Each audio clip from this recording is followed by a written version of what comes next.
Mais ça va nous communiquer. Dans le calcul en Koukouri, avec ce chant, nous allons passer une fois notre protocole, comme les frères sont déjà là. On peut faire des règles.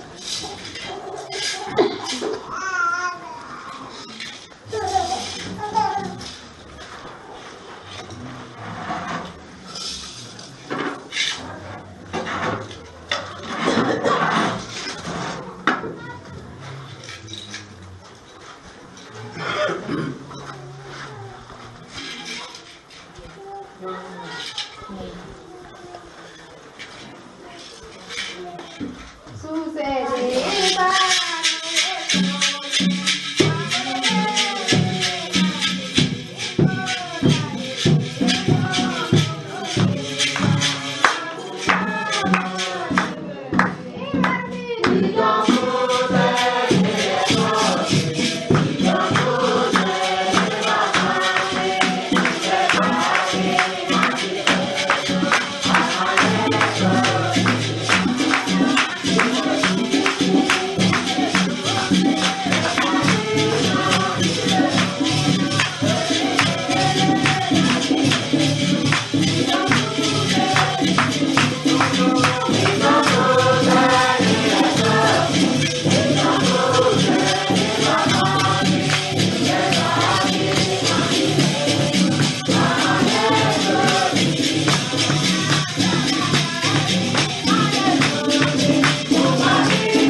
Allah. Il t'a protégé, il t'a gardé. Il t'a encore amené devant lui.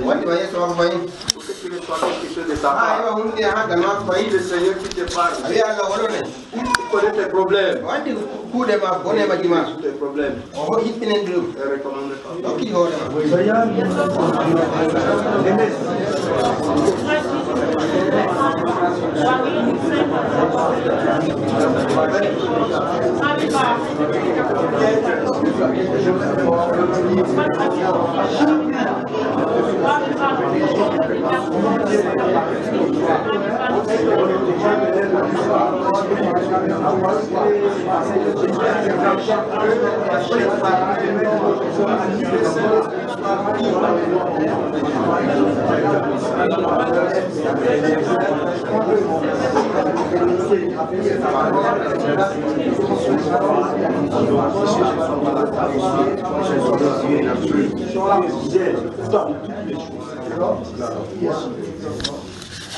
Est-ce que le frère là a béni l'offrande?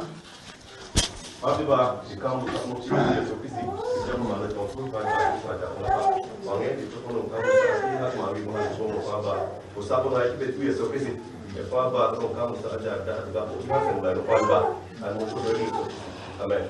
Vite, le frère Hervé recommande le frère qui va encore dispenser la part de Dieu à son peuple. Le frère Hervé.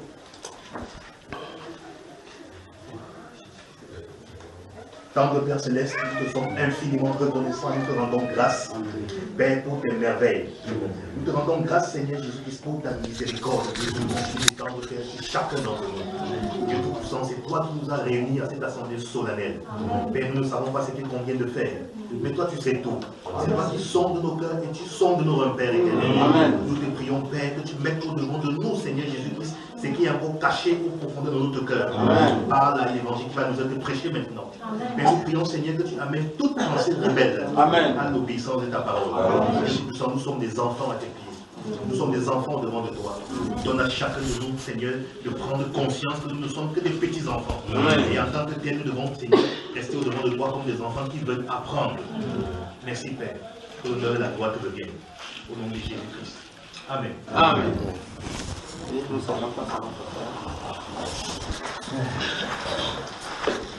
Bonjour mon frère, ça va? Bonjour, bonjour. Que Dieu vous bénisse encore ce matin. Vous allez bien? Amen. Je crois que d'ici l'après-midi, beaucoup d'autres personnes vont rentrer du travail et vont nous trouver. Donc une fois de plus, si vous avez les téléphones qui sont allumés, veuillez éteindre pour que ça ne perturbe pas la séance.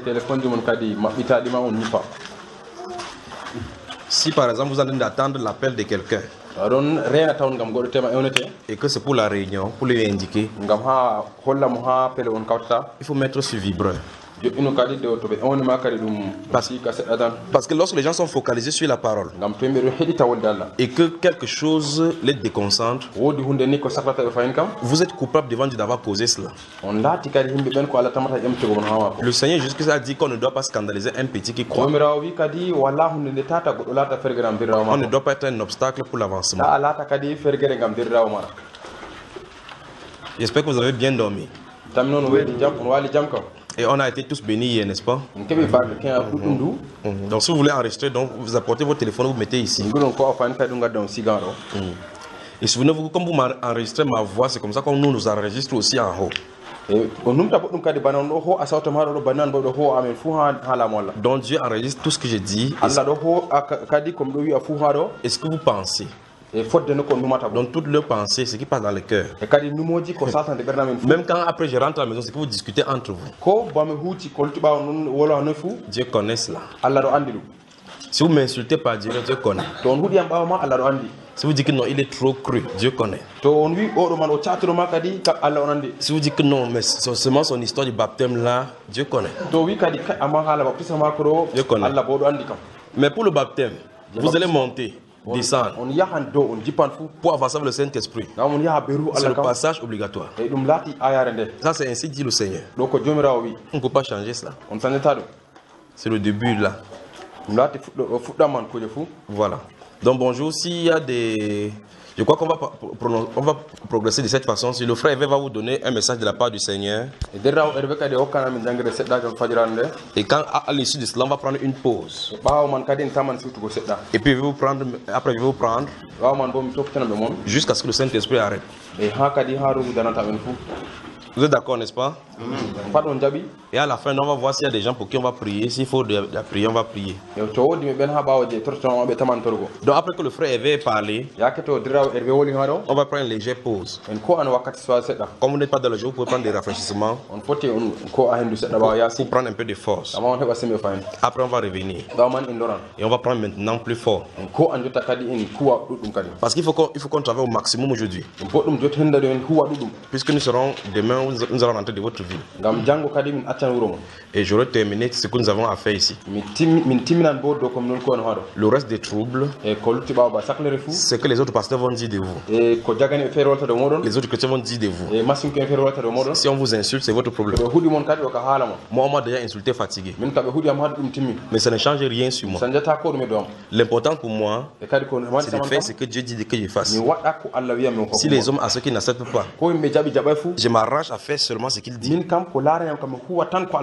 Donc si vous voulez suivre Dieu et vous voulez écouter ce que les gens vont dire, vous n'allez pas avancer avec lui. Vérifiez d'abord que vous êtes en règle avec le Seigneur. Même si les gens sont contre vous, si vous êtes en règle avec le Seigneur, c'est ce qui est important. Quand vous voulez être en règle avec Dieu, vraiment en règle, ça va vous créer des inimitiés, les séparations, même avec les gens qui disaient qu'ils vous aimaient. Ça va amener la séparation. Donc après nous, un vent va souffler sur vous pour séparer ceux qui sont de la vérité et ceux qui ne sont pas. Donc frère, viens prendre la place, tu nous dis ce que le Seigneur a pour vous. Donc si vous voulez enregistrer, donc mettez votre portable pour enregistrer. Que Dieu te bénisse.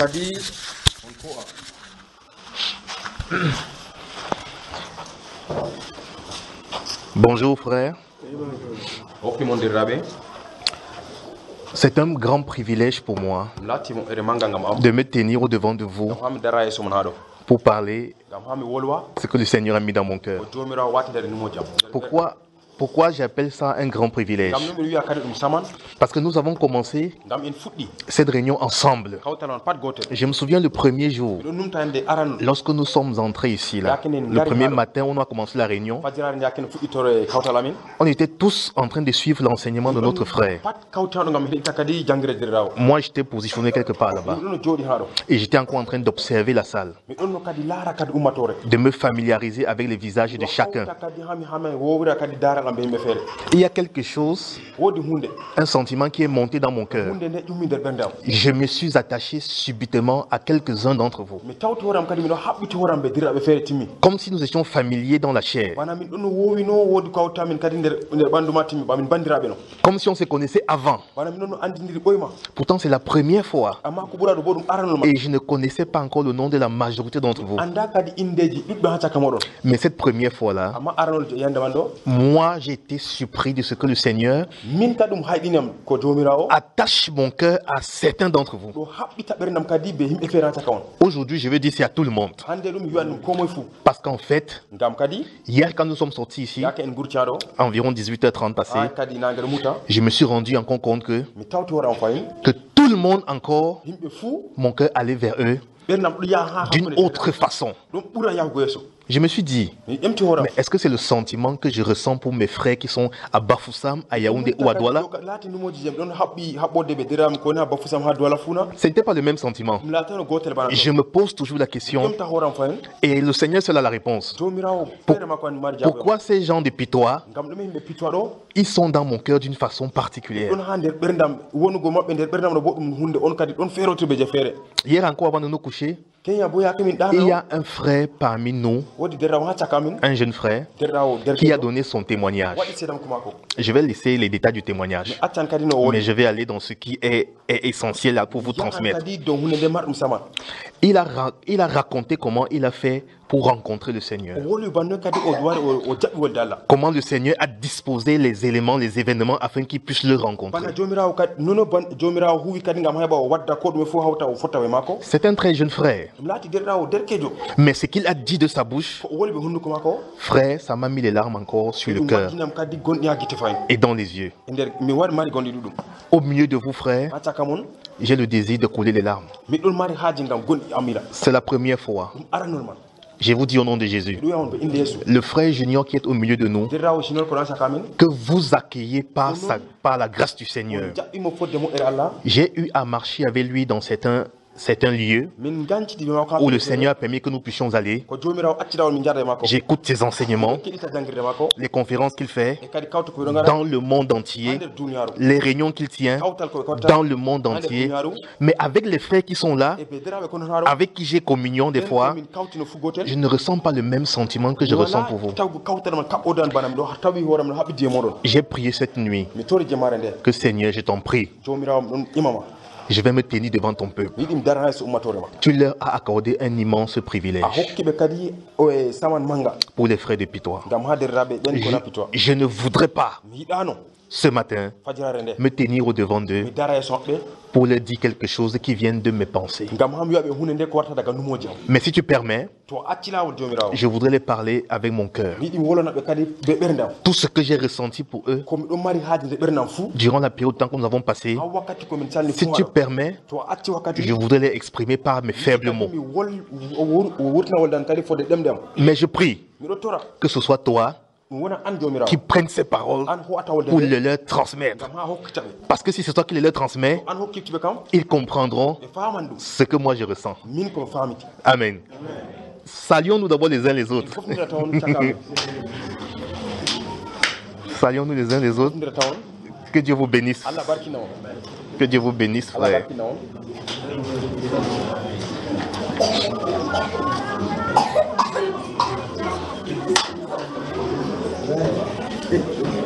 Que Dieu vous bénisse.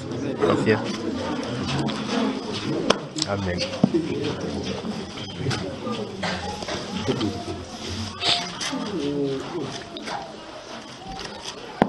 Amen. Frère bien-aimé, à Pitois ici, j'observe qu'il y a de vastes étendues de terre inoccupées, dont certainement beaucoup d'entre vous sont des propriétaires terriens. Vous avez des bêtes, peut-être innombrables. Vous avez vos petits commerces, vos trafics que vous faites dans ces localités. Frère, je voudrais qu'on me trompe, moi, le frère Hervé, sur mes possessions matérielles. J'accepte volontiers de perdre ce que j'ai sur le plan matériel, sous le soleil. Mais je ne permettrai jamais, je ne permettrai plus jamais que l'on me trompe sur ma foi, sur le devenir de mon âme. On peut vous tromper et arracher vos terres. On peut vous tromper sur vos possessions, vos bêtes, sur les trafics que vous faites, les pagnes que les femmes vendent, et ainsi de suite. Mes frères, ce matin, s'il vous plaît, comprenez-moi. Ne permettez pas que l'on puisse vous tromper pour votre âme. Parce qu'il n'y a pas de mi-temps. Il n'y a pas de prolongation en ce qui concerne l'âme. Une fois que c'est arrêté, frère, c'est arrêté. Vous et moi, convenions que ici, le premier jour, je crois que c'est samedi qu'on a tenu la première réunion, quelque chose s'est manifesté de manière inexplicable. Qui reconnaît ça? Qui reconnaît, lève la main comme ça. Amen. De manière inexplicable. Depuis que je suis en train de suivre le frère Junior, notre frère, je n'ai jamais vécu ça. C'est pourquoi je dis frère bien-aimé, c'est un immense privilège pour nous. Parce que j'ai eu la grâce de manifester ça alors que j'étais au milieu de vous. Le frère Junior a eu la grâce de bénéficier de cela alors qu'il était au milieu de vous. Alors qu'il parlait, il était tenu ici là. Le Seigneur a décidé de faire comme il voulait faire. Et c'est la réponse à beaucoup de vos prières, à nombre de vos prières. Comme vous avez prié, vous ne nous connaissiez pas. Vous n'avez jamais vu mon visage, le visage du frère Junior. Mais Dieu a répondu à vos prières. Je voudrais que, frère, nous puissions accrocher cette foi-là là-dessus. Parce que la Bible dit que la foi, dans Romains chapitre 10, verset 17, vient de ce qu'on en entend. D'accord, bien-aimé? C'est ça la foi en fait. La foi, ce n'est pas des choses abstraites. Si on veut définir la foi comme dans Hébreux chapitre 11, verset 1 là-bas, vous me direz que la foi est une ferme assurance des choses qu'on espère, une démonstration de celles qu'on ne voit pas. Ça, c'est de manière abstraite, frère. La foi se manifeste comment? Dans notre vie quotidienne, comment nous manifestons notre foi? Alors, si on a pu vivre une expérience pareille, ça devrait suffire pour accrocher notre foi. Comme le pêcheur, celui qui se livre aux activités de la pêche, il met un verre de terre au bout de son hameçon. Pour ceux qui font la pêche à la ligne là, pour attraper le poisson, il va mettre un verre de terre au bout de son hameçon et il va le balancer dans l'eau. Je ne sais pas s'il y a des pêcheurs ici là. Moi, j'ai jamais fait la pêche. J'explique un peu comme ça pour qu'on puisse le représenter. Alors, lorsque la pêche, la corde de la hameçon est tombée dans l'eau, avec la part au-dessus, quand le poisson vient mordre là, le pêcheur qui est à l'extérieur de l'eau, comment il fait pour sentir que quelque chose a mordu à la hameçon? Il y a un signalement sur sa baguette. Il y a un élément qu'il identifie pour savoir que la proie a mordu.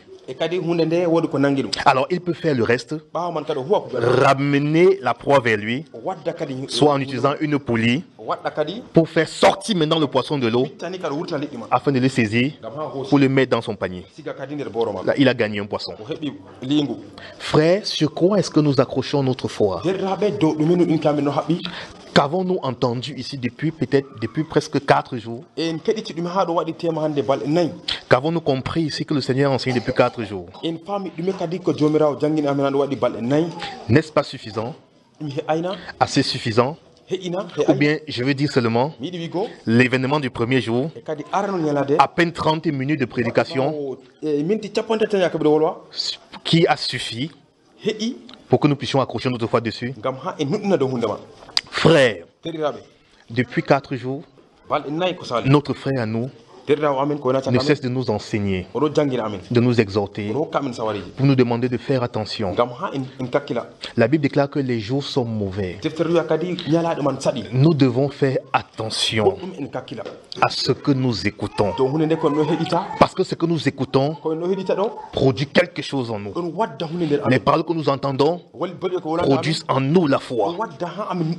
Mais la foi que nous recherchons doit être basée sur un fondement solide. Et la seule chose qui est solide sur cette terre ne sont pas les gratte-ciel.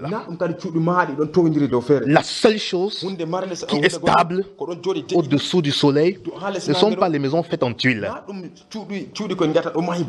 en briques de terre comme ceci.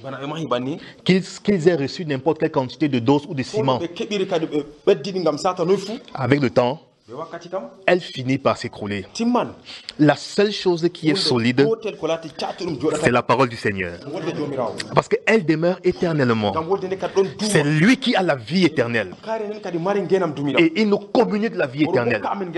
Il a dit dans Luc chapitre 11 qu'il donne le Saint-Esprit à ceux qui lui Non, à ce qu'il lui demande. Plus tard, il va amplifier ça. En fait, le Saint-Esprit, qui est la vie éternelle, ne vient à la suite que de l'obéissance. Donc, le Saint-Esprit, qui est la vie éternelle, vient après que vous et moi avons obéi à la parole de Dieu. Il n'y a pas de qualité, frère. Il n'y a pas de solution. Ne cherchons pas du midi à 14 heures. Je vous prie, frère. Peut-être le frère Junior ne l'a pas dit, mais je profite encore, s'il me le permet, de signaler quelque chose. Nous ne venons pas d'une dénomination. À Pitois, nous ne sommes pas venus chercher les membres. Nous ne sommes pas venus extendre un quelconque ministère d'homme. Pour dire qu'à Douala, on a l'église mère. À Pitois, on a ce qu'on appelle des succursales, des églisettes qui sont contrôlées par l'église mère de Douala. Nous n'avons que le Seigneur Jésus-Christ qui nous lie. Après que nous serons partis d'ici là, on vous confiera à la grâce du Seigneur. Pas à un homme. Ce qui restera entre vous et nous, c'est l'amour que le Seigneur a mis dans nos cœurs. Tout ce qui restera, on ne vous demandera pas de venir payer une offrande, un seul franc à l'église du frère Junior ou à l'église du frère Hervé. Nous n'en avons pas, frère. Nous n'en avons pas, frère. Nous allons partout où le Seigneur nous amène pour prêcher la parole du Seigneur, pour que la foi vienne sur les cœurs. Et si la foi ne vient pas sur les cœurs, comme vous avez vu hier et avant-hier, la croyance est faussée. Il faut des prédicateurs qui aient été envoyés pour enseigner selon Dieu, afin que la foi vienne, afin que la vie éternelle vienne, afin que l'Esprit de Dieu vienne. S'ils ne sont pas envoyés, frères, nous avons cru en vain. Frères bien-aimés, ne recevons pas la grâce de Dieu comme nous l'avons reçu ici, là, en vain, frère. Ne faisons pas cette erreur-là. Elle est précieuse, frère. Notre âme devant le Seigneur. Satan et le Seigneur Jésus-Christ ne se battent pas pour une quelconque possession matérielle que nous ayons. Il ne se bat pas pour nos terres. Il ne discute pas les moutons ou les chèvres ou des espaces. C'est notre âme. Elle est précieuse pour les deux. La Bible déclare, à quoi sert-il à un homme de gagner le monde s'il perdait son âme?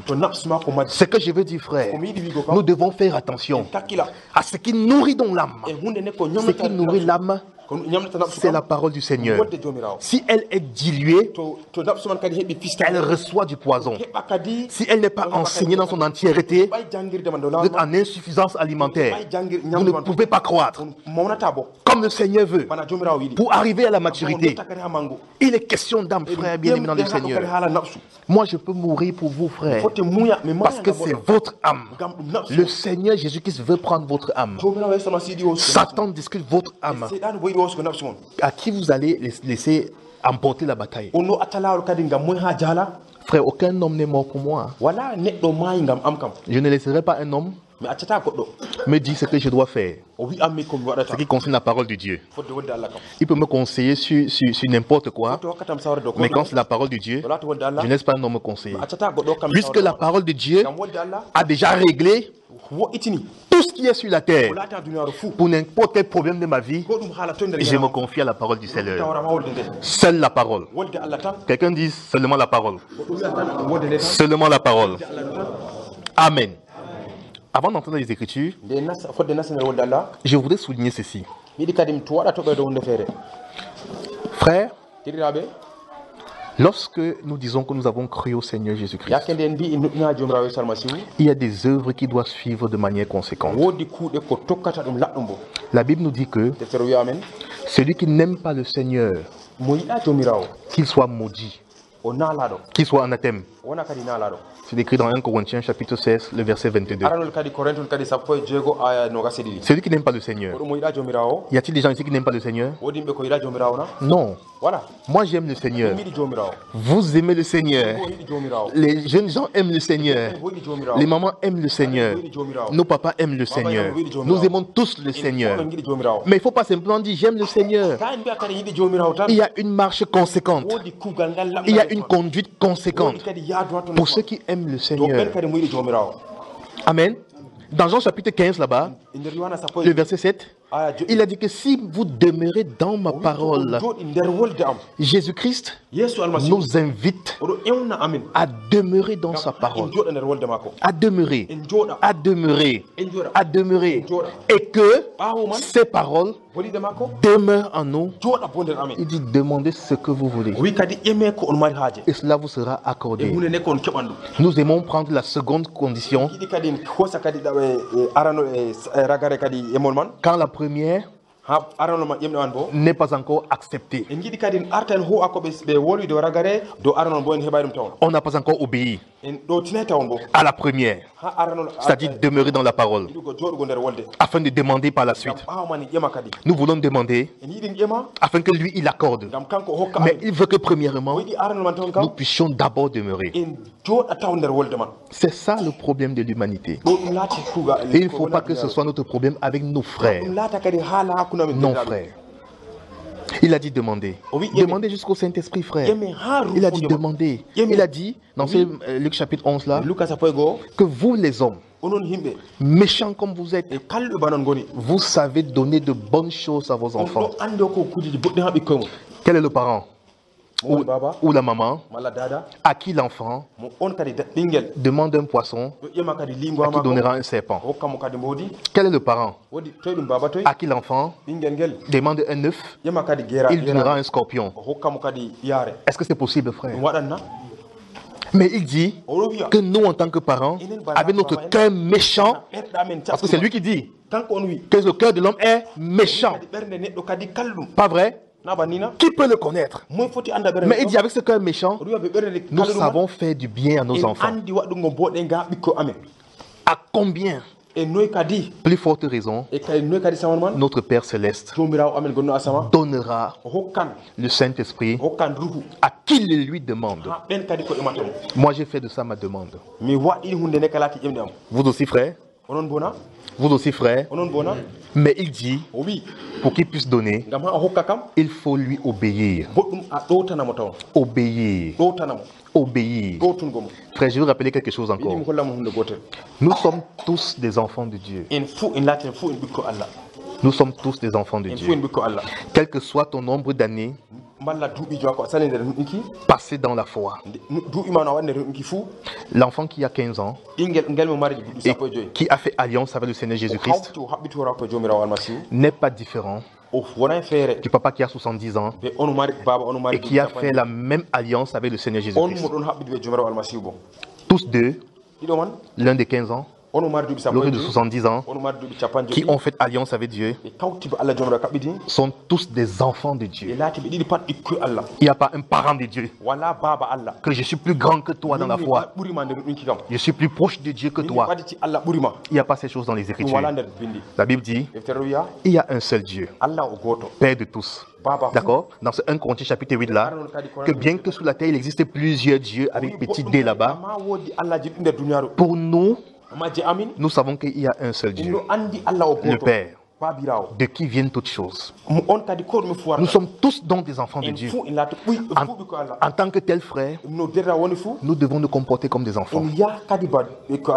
Lorsqu'on a amené les petits-enfants pour qu'ils viennent et que le Seigneur Jésus-Christ les touche, les disciples ont commencé à empêcher les parents qui faisaient ça, les mamans. Ils disaient non, non, non, restez tranquille, le Seigneur est fatigué. Le Seigneur ne les reçoit pas maintenant. Jésus-Christ a pris la parole. Il a dit non, laissez-les venir à moi. Il a dit quelque chose de très important là-bas. Car le royaume de Dieu est pour ceux qui les ressemblent.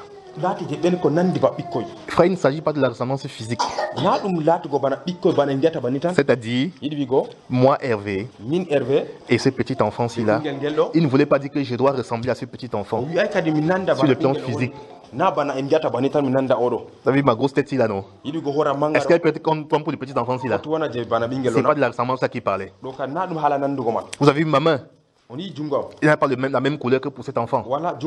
C'est pas de cette ressemblance là qu'il veut parler. Il veut parler de toute autre chose que cet enfant a, que les adultes doivent chercher. Regardons frère, il y a beaucoup de parents ici aujourd'hui. Regardons la façon comment un parent châtie son enfant. Cet enfant se met à pleurer. Quand il pleure, il ne fuit pas la maison et va se perdre dans la brousse.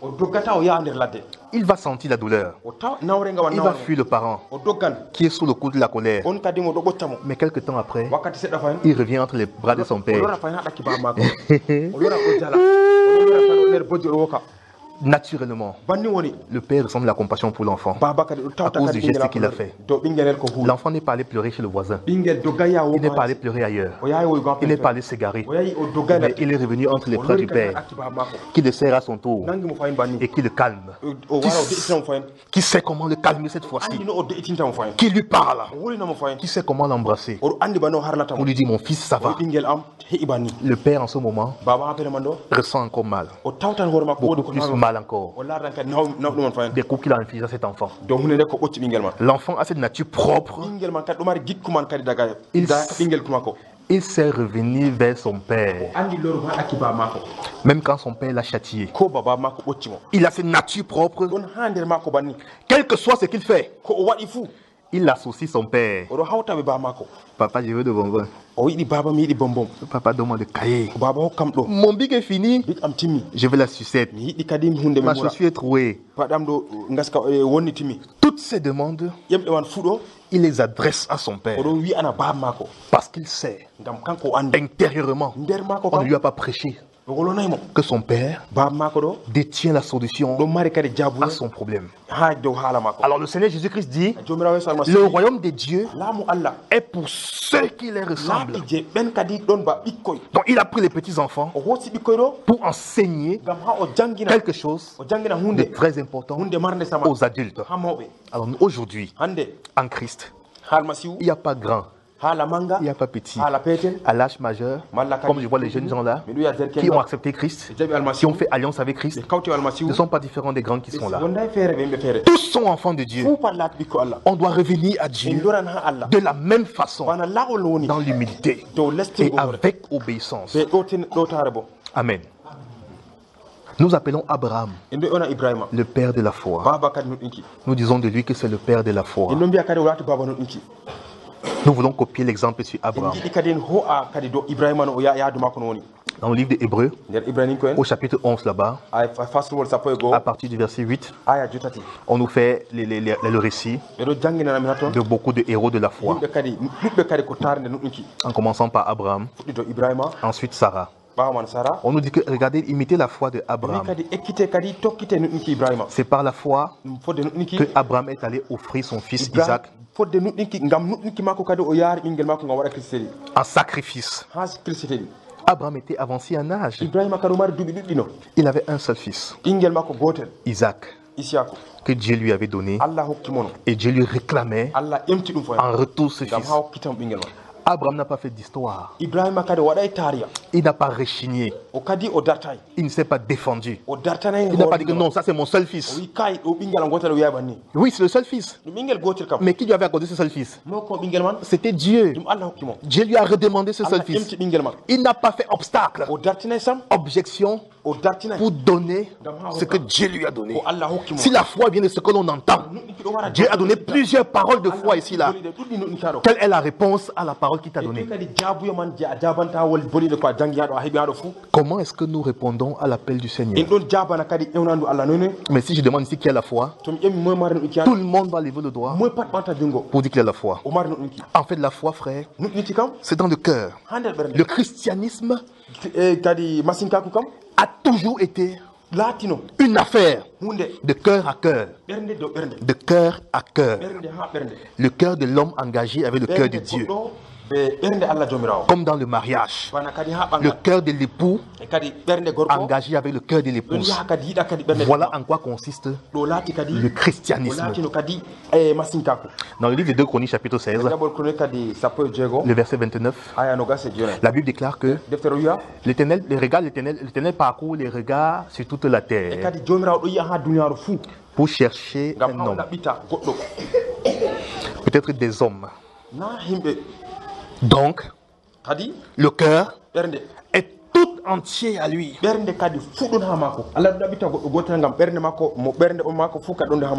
Puisque la foi vient de là, donc la foi est tout tournée vers le Seigneur. Puisque nous donnons une réponse à Dieu, à la foi qu'il met dans le cœur, dont le cœur répond totalement à Dieu. Face à l'invitation donc que le Seigneur nous lance, avec quoi est-ce que nous lui répondons, frère bien-aimé?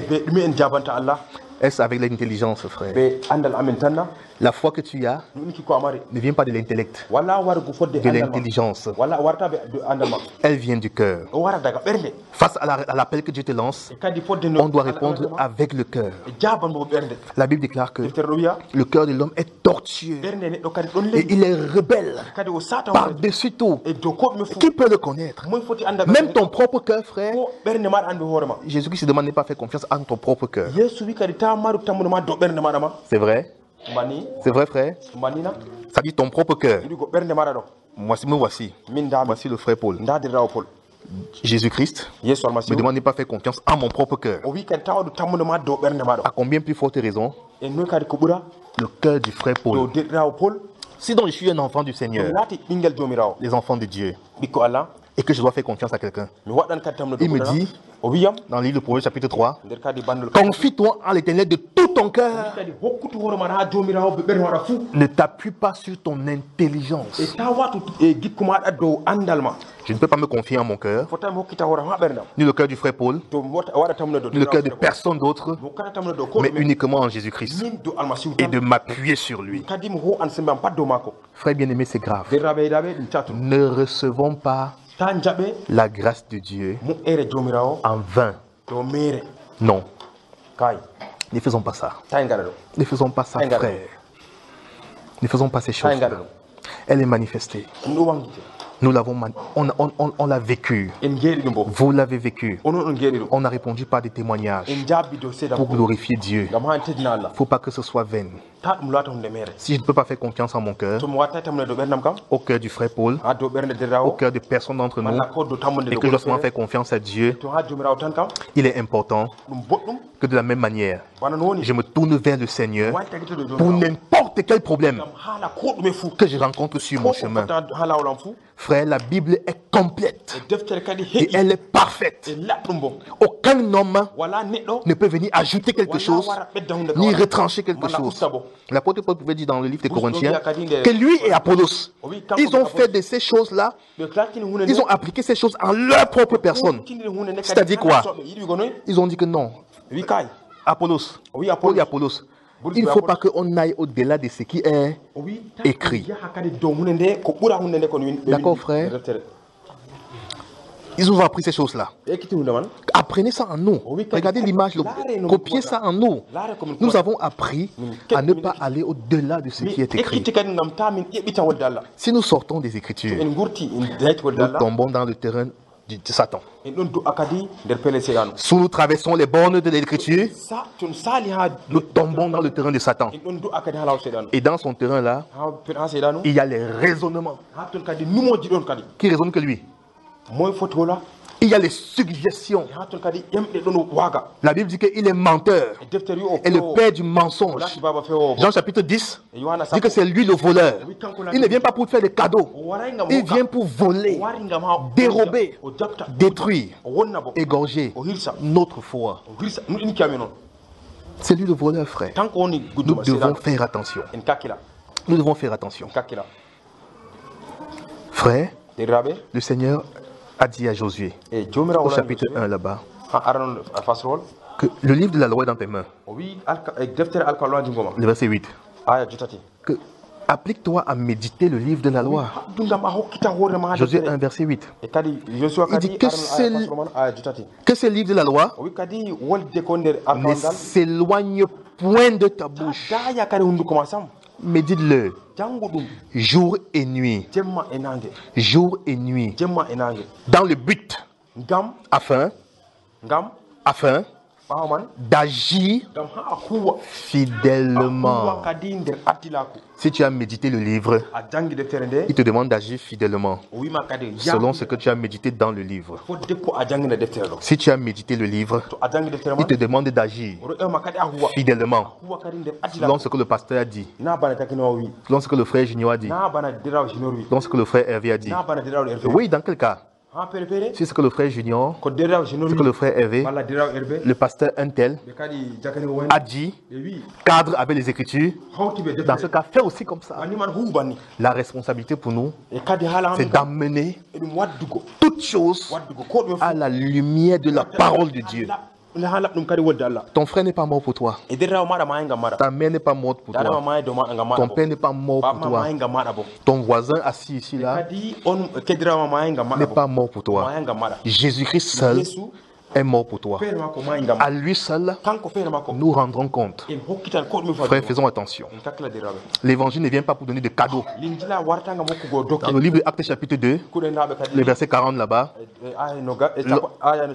lors de la première prédication de l'apôtre Pierre, il a commencé par prêcher en disant: séparez-vous de cette génération perverse. Avant de m'introduire, notre frère Junior a dit qu'il y aura des séparations. La séparation ne se fait pas sans douleur. Il y a toujours une douleur. Mais le Seigneur est le consolateur. Il a dit séparez-vous, pas pour être errant. Non, mais il a dit que je vous accueillerai. Tu préfères que l'homme t'accueille que le Seigneur t'accueille? Sa promesse est certaine.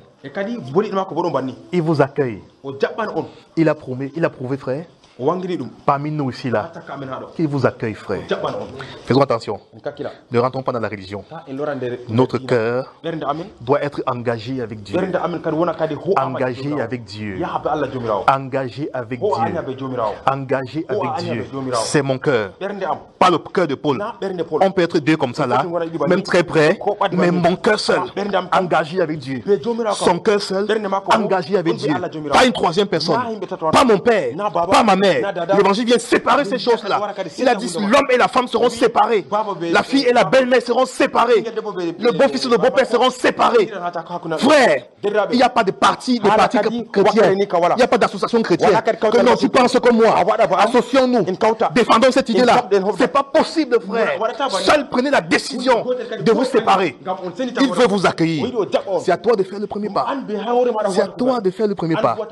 C'est Dieu et toi. Comme l'homme et la femme, depuis la Genèse là-bas, c'est entre Adam et Ève. Adam s'est senti seul. Après avoir nommé les animaux, la Bible dit qu'il ne trouva pas un être semblable à lui.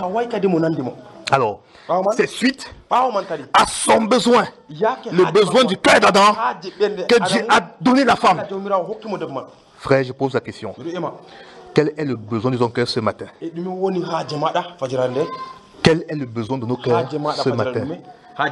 Avec quel besoin sommes-nous venus ici ce matin? Avec quel besoin, frère? Il est prêt à l'assouvir. Il est prêt à le combler. Ton besoin.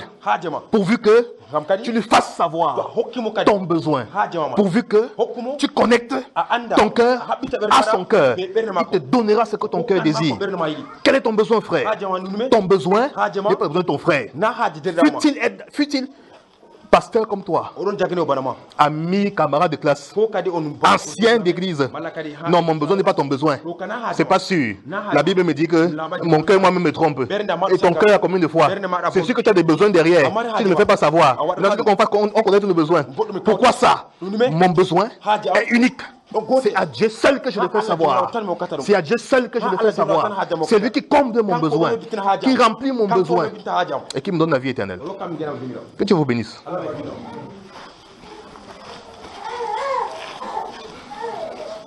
Frère, c'est l'histoire du mariage. La Bible, toute la Bible, de la Genèse à l'Apocalypse, parle seulement de mariage. C'est le mariage. Et qui dit mariage, dit engagement, dit alliance pour la vie. Un cœur avec un autre cœur.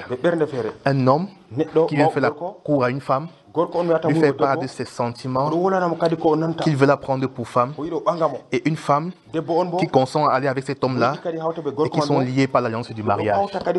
C'est ainsi que le Seigneur Jésus-Christ parle à nos cœurs de manière individuelle. De manière individuelle.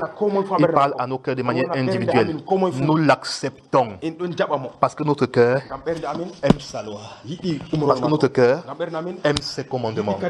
Notre cœur trouve plaisir à ses commandements. Nous l'acceptons. Pas avec le frère Paul. Le frère Paul, moi j'accepte Dieu. Accepte aussi comme moi. Est-ce que je connais son cœur? C'est pas possible, frère. C'est pas possible, frère.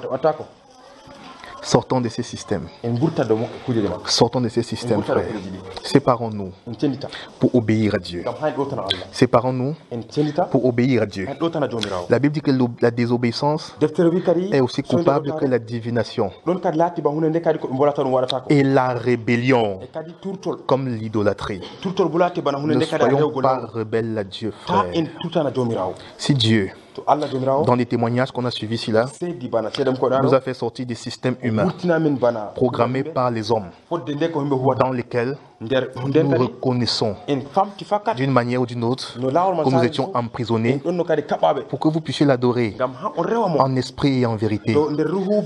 Frères, ne faisons pas l'erreur de répliquer la même chose. Nous n'aurons pas avancé. Ne recevons pas la grâce de Dieu en vain. Ne la recevons pas, frère, en vain. Elle a un enseignement. Elle nous enseigne à renoncer à toutes ces choses-là. Mais ne la recevons pas en vain, frère bien-aimé. C'est ton cœur qui doit être engagé avec Dieu. Fais les efforts. Va dans la prière. Je vais vous donner encore un témoignage. Depuis hier, quand j'ai suivi le témoignage du jeune frère dont je vous parlais, qui m'a mis les larmes dans le cœur, comme beaucoup de témoignages d'entre vous aussi là, je prie comme ceci depuis 2 heures du matin. Seigneur Dieu Tout-Puissant, prends tout de moi. Regardez bien, frère. Prends tout de moi. Qu'est-ce que j'ai? Peut-être mon pantalon aussi, ou ma chemise, ou ma Bible peut-être. Prends tout de moi. Ma prière n'est pas orientée vers ces choses matérielles forcément, mais c'est dans le cœur.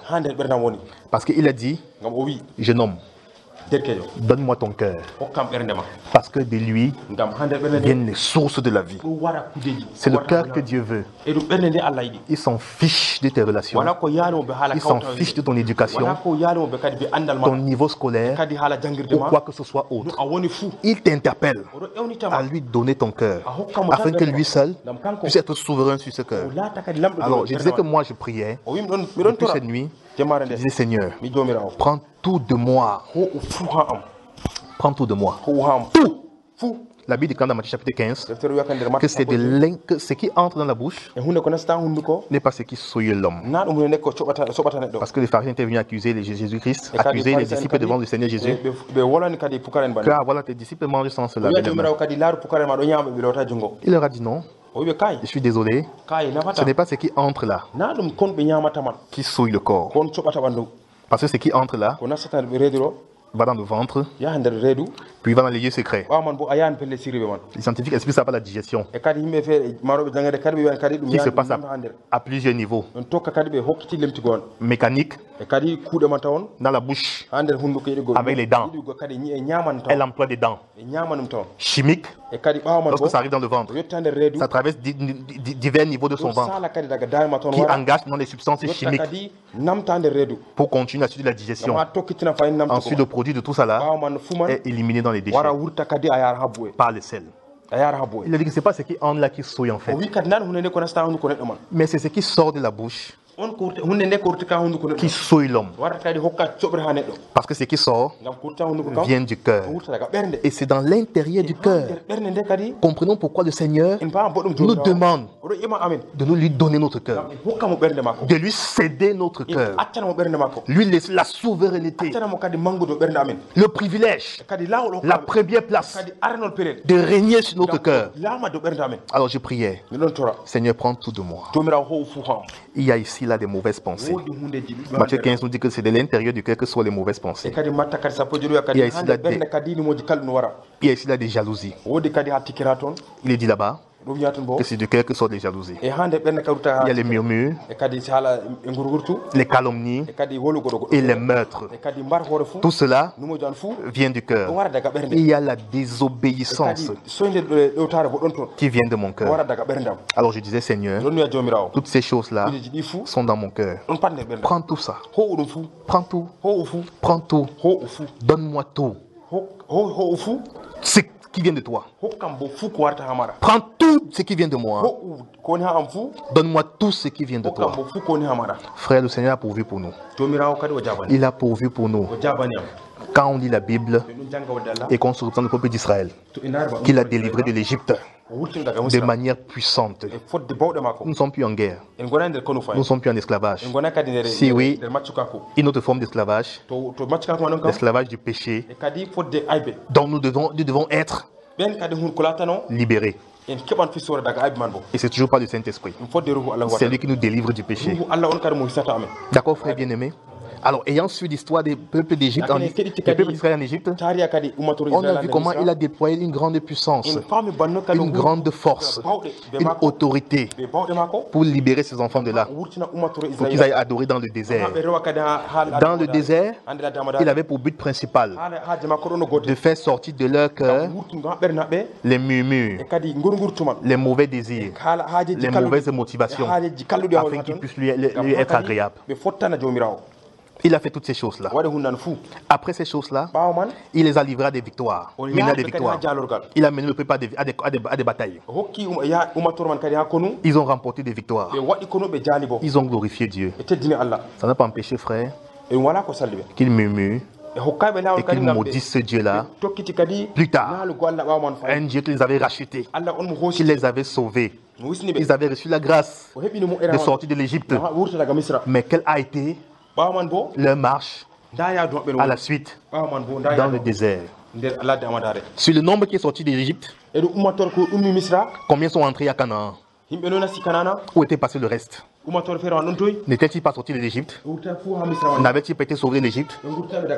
Où sont-ils passés à Canaan? Frère, nous devons faire attention. La manière dont nous considérons la parole de Dieu. Frère, ce n'est pas aléatoire. Ce n'est pas si tu veux. Ce n'est pas facultatif. Que tu peux prendre ou tu ne prends pas. Non, frère bien-aimé. Pour le chrétien, la parole du Seigneur est tout. C'est notre socle, frère. La Bible dit, mettez la parole en pratique. Ne vous bornez pas à l'écouter seulement en vous trompant vous-même. Pas de faux raisonnements. Elle est donnée, frère. Qu'est-ce que Dieu attend de toi? La mise en pratique. Pas de discussion, pas de chercher les failles, d'appeler un conseil. Viens, j'ai du mal à comprendre. Oui, frère, tu peux encore avoir du mal à comprendre. Mais lorsque elle est éclairée par les Écritures, toi seulement, tu dois répondre par la foi en obéissant. Où est donc la foi? La foi, frère. J'ai la foi. J'ai la foi. Nous sommes des hommes de foi. Alléluia. Nous avons la foi. Il ne suffit pas de confesser, frère bien-aimé. La Bible dit dans Matthieu chapitre 7, le verset 21, que ceux qui me disent Seigneur, Seigneur, n'entreront pas tous. Seigneur, Seigneur, Seigneur, Seigneur. Non, il sanctionne ça. Tout cela n'entreront pas tous. Ça, c'est terrible. C'est curieux. Moi, je dis Seigneur. Vous aussi? Qui dit Seigneur ici? Lève ta main comme ça, je te vois. Lève ta main comme ça, je te vois. Levons ma main. On dit Seigneur. Amen. Matthieu chapitre 7, le verset 21. Il dit, ceux qui me disent, Seigneur, Seigneur, comme nous ici ce matin. Il dit non, non. Il dit, frère Paul, pour les gens là, il dit Seigneur, Seigneur. Dis-leur, ils n'entreront pas tous.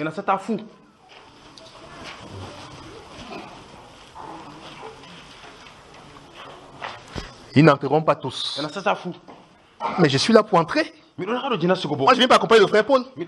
Non, moi, je ne t'accompagne pas, frère Paul. Moi, je ne t'accompagne pas. Hein. Moi, je vais entrer. C'est mon désir. Je ne t'accompagne personne ici. Je veux entrer, frère.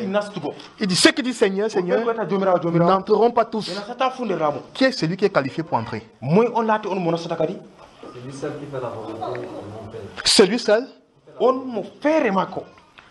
Il faut qu'on explique ça, d'accord, frère bien.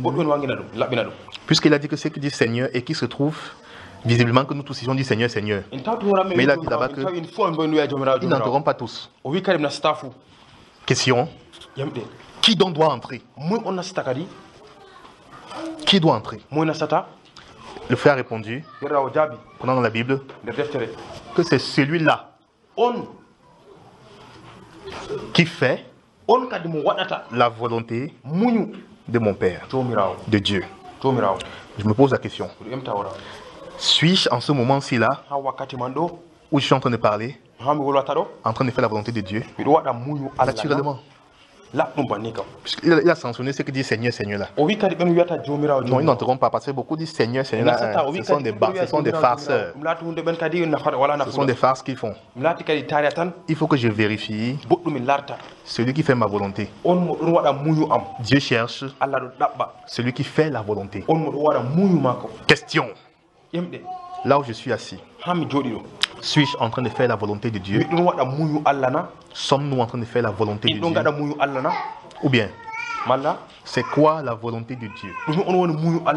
Où est-ce que Dieu a donné sa volonté pour qu'on le fasse? Où est-ce que Dieu a fait connaître sa volonté pour qu'on la mette en pratique? C'est pas ça, frère? Tout naturellement. Où est-ce qu'est contenue la volonté de Dieu? Je m'adresse aux jeunes. Un jeune, ici là. Vous m'entendez? Où est-ce qu'est contenue la volonté de Dieu? Dieu a mis sa volonté où? Pour qu'on fasse. Qui peut répondre?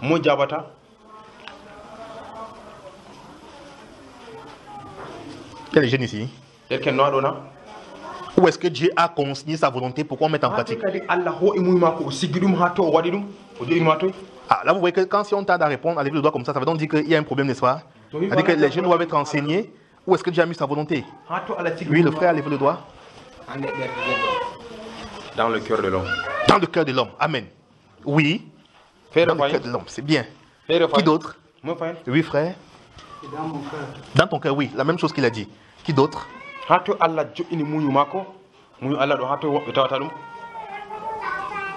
je me tourne donc vers les grands. Oui. Oui, Dieu a mis sa parole, Dieu a mis sa volonté dans ce livre. Amen. Que Dieu te bénisse. Applaudissons pour le frère Bertrand. Et pour les deux frères là aussi. La volonté de Dieu est contenue dans la parole. Il dit donc, écoutez, ne dites plus Seigneur, Seigneur. Mais arrangez-vous à ce qui est écrit ici là, vous mettez en pratique. Point de fin de citation. Allons. Je m'adresse aux mamans. Dieu a consigné sa volonté dans la Bible. Il dit, il ne faut pas qu'on dise seulement Seigneur, Seigneur. Mais quand on lit ici là, on met ce qui est écrit ici là en pratique. On obéit en mettant ceci en pratique. Dans cette seule condition là, on entrera dans le royaume. C'est compris? Que Dieu vous bénisse. Pourquoi chercher loin ce qui est à côté? La Bible est là. Elle est vendue dans les marchés à différents prix. Celui qui vend la Bible là, le boutiquier qui est à côté, n'est pas forcément chrétien, pas forcément enfant de Dieu. C'est un trafiquant. C'est un commerçant. Alors il vend juste, il utilise ça pour avoir de l'argent, pour se faire de l'argent. Quand les gens viennent acheter, il vient par exemple ici, il dit frère, je veux la Bible ici. Combien est-ce que ça coûte? Il donne le prix. S'ils sont en accord, il verse la somme convenue et il s'en va avec la Bible. Le commerçant n'est pas tenu de savoir si celui-là est un chrétien ou pas. Il vend seulement sur le livre là. Maintenant, celui qui a acheté le livre, tout dépend maintenant de ce qu'il en fait. Il peut acheter, aller mettre au chevet du lit et se coucher dessus. Elle demeure toujours un simple livre. À la différence, celui qui achète, qui l'ouvre, qui plonge le regard, qui la médite, jour et nuit, il commence à se créer une relation entre son cœur et l'esprit de la parole. Il commence à voir les bénéfices de la parole. Quand il demeure, il la médite, il prend l'engagement dans son cœur de mettre en pratique, de faire ce qu'il dit, d'obéir, sans gémir, sans se plaindre, parce qu'il est allé l'acheter. Il savait ce qui s'y trouvait. Il y a dedans un grand trésor. C'est lui seul qui sait le trésor qu'il y a dedans. Il faut qu'il l'achète et qu'il l'ouvre. Il la médite jour et nuit, parce qu'il cherche quelque chose de plus précieux. Pas les maisons, pas les animaux, pas les terres, pas les canaries, mais la vie éternelle. La Bible dit qu'il aura la vie éternelle à la seule condition que s'il obéit à ce livre qu'il a acheté. Amen.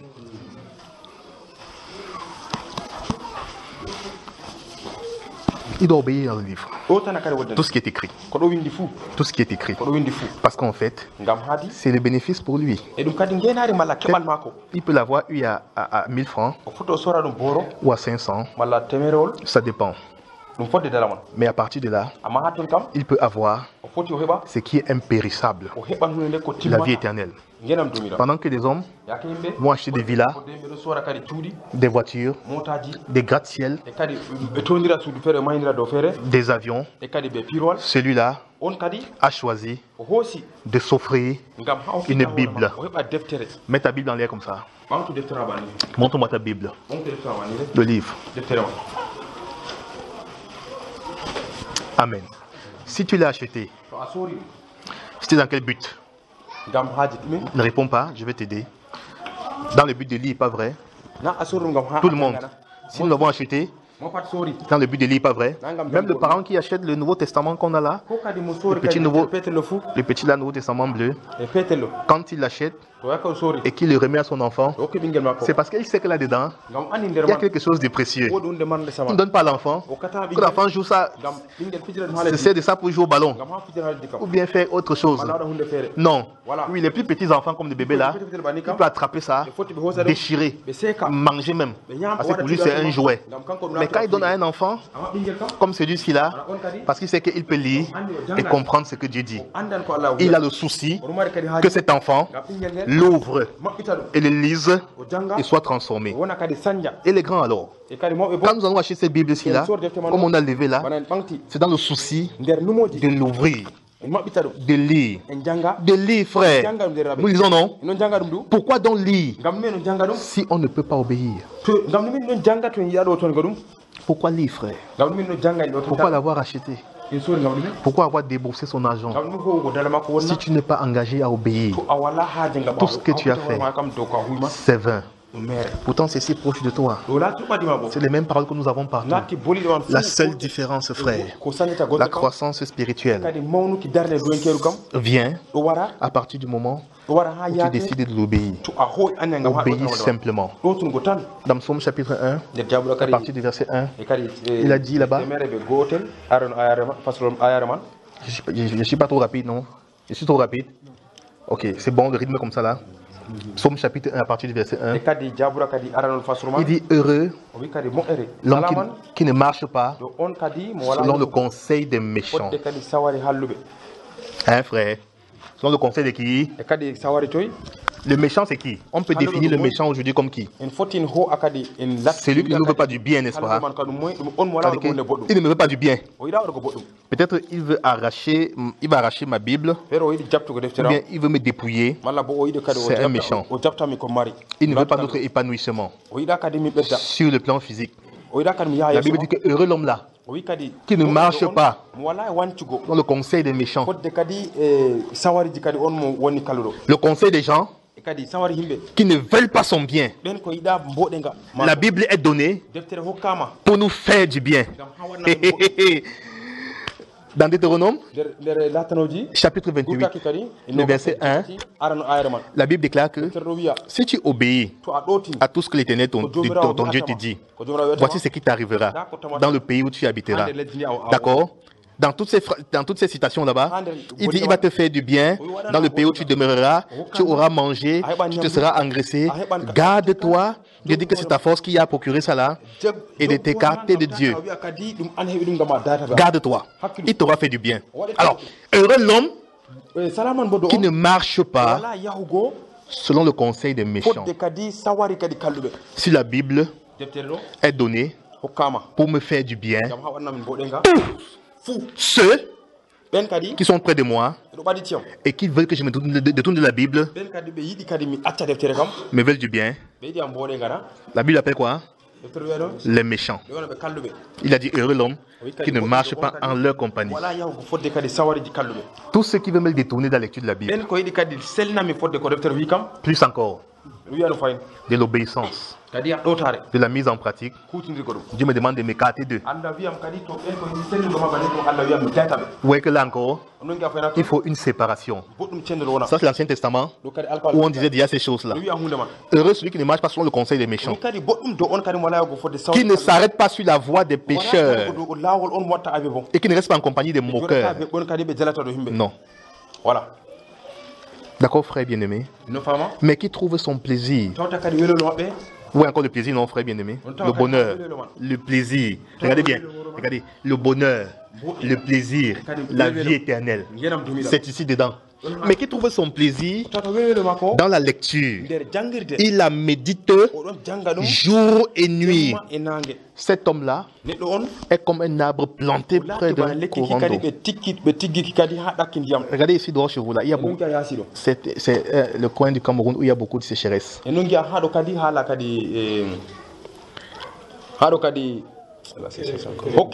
Ok. Il y a beaucoup de sécheresse à cause du manque d'eau. Les saisons sèches sont plus nombreuses que les saisons de pluie. Ça c'est Dieu qui a... Amen. Ça c'est Dieu qui a décidé ainsi. On voit la sécheresse partout. Nous savons que c'est parce qu'il manque d'eau. Alors la Bible nous dit un homme qui veut être constamment frais, constamment arrosé, constamment immergé par la présence de Dieu, par l'Esprit de Dieu, doit rester attaché à la Bible. La Bible déclare que il est comme un arbre planté près d'un courant d'eau qui donne son fruit en sa saison.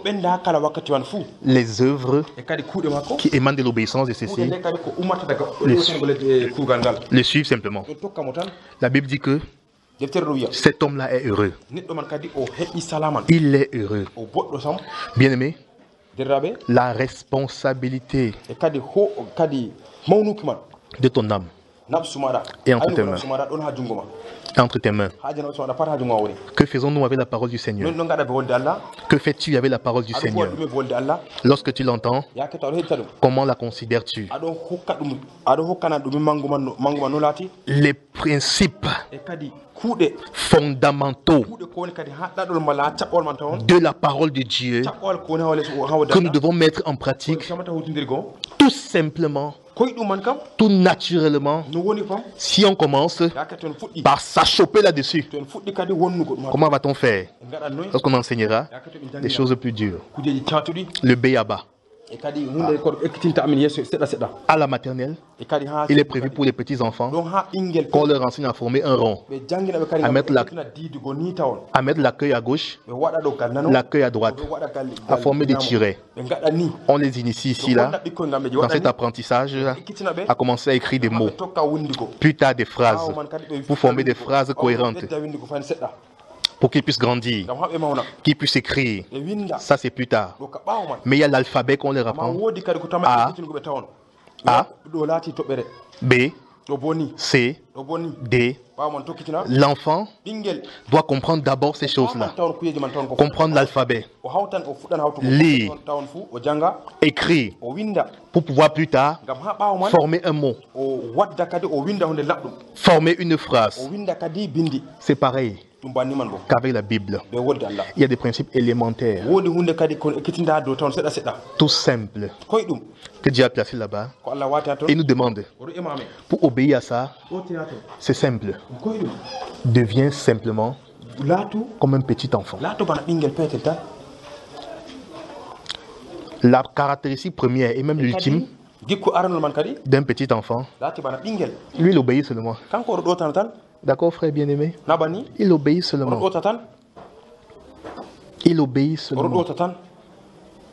Sans se poser des questions. Le petit enfant fait confiance à son père, à son parent. Il n'a aucun préjugé, aucun soupçon sur son parent.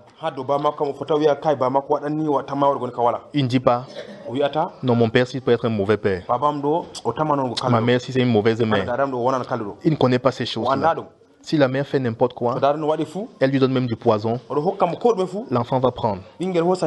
Dans son ignorance, dans son état infantile, il va consommer et la mort va s'en suivre.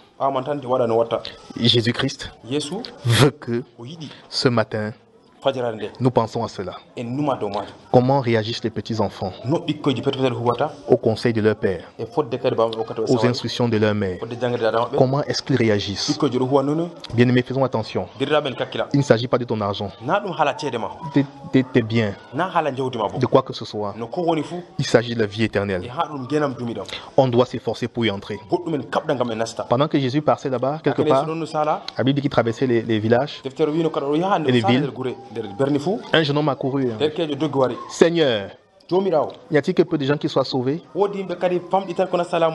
Son désir, sa préoccupation, c'était de savoir si le nombre de sauvés sont peu. Effectivement, c'est peu. D'accord? Effectivement, c'est peu. Le Seigneur lui a répondu, efforcez-vous d'entrer. Efforçons-nous d'entrer. Chacun doit faire ses efforts pour pouvoir entrer. On ne conjugue pas nos efforts ensemble. On vient dans des réunions chrétiennes là, pour nous édifier, pour nous exhorter. On a vu ça ici hier. Que faire lorsque nous nous rassemblons? Quelqu'un a-t-il un cantique, une instruction, un chant, toutes ces choses-là? On vient là pour s'instruire, pour s'exhorter, pour être édifié. Mais le salut, c'est individuel. Ça te concerne seulement avec Dieu. Si tu pars d'ici là et que tu as oublié tout ce que je t'ai dit, je veux que tu retiennes ceci là. Le christianisme, c'est une affaire qui engage le cœur du croyant au cœur de Dieu. Le cœur du croyant au cœur de Dieu. Individuellement. Si nous sommes deux à croire, engagés à Dieu, gloire au Seigneur encore. Mais elle est d'abord individuelle. Cherche à entrer. Cherche à entrer. Efforce-toi. C'est pas facile. Il dit efforcez-vous. Faites tes efforts pour entrer. Il te tendra la main et tu y arriveras. Que ça te bénisse. Amen. Je vais m'arrêter ici là. Si le Seigneur veut que je revienne après, par sa grâce, je reviendrai. Que Dieu vous bénisse. Que Dieu vous bénisse abondamment.